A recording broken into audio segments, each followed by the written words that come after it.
Y darna bliain nó y darna bbliain. Cyn cannot a ceart. Dús tá cinealatha éagsúla eibhreithagan sa Ghaeilge.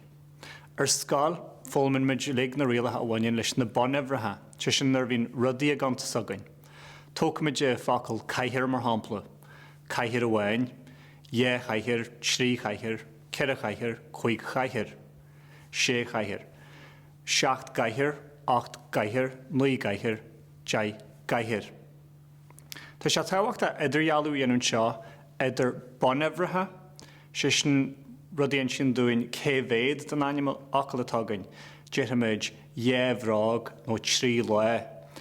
Agus ard eibhreitha, rudíonn sin dúin cén tard na bhna hanim acail sin, a darna brág nó tríthú le chuir a gás. Sé a darna bliain I legan ceart. Ní leanann sébhú na orú na hard eibhreitha do ré. Dearthamid cuiiciú te, a darna pol agus mar sin dá. Nus, tá sin na samplis na lig le cansan. A chuir a gás go bhfuil gata a dús nácail. A darna thuair nó a darna hanim a deartar chuir a gás. Well, ní sébhú ach réamhleitear héite tá gceist na samplis na ríre, agus bin sin against na hard eibhreitha a lig.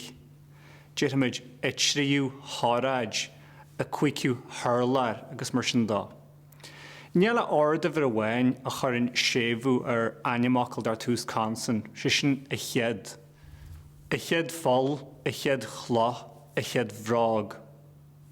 Bigí fáithil mar sin go deice sibh cé acu bon eibhre nó ard eibhre a tagaibh.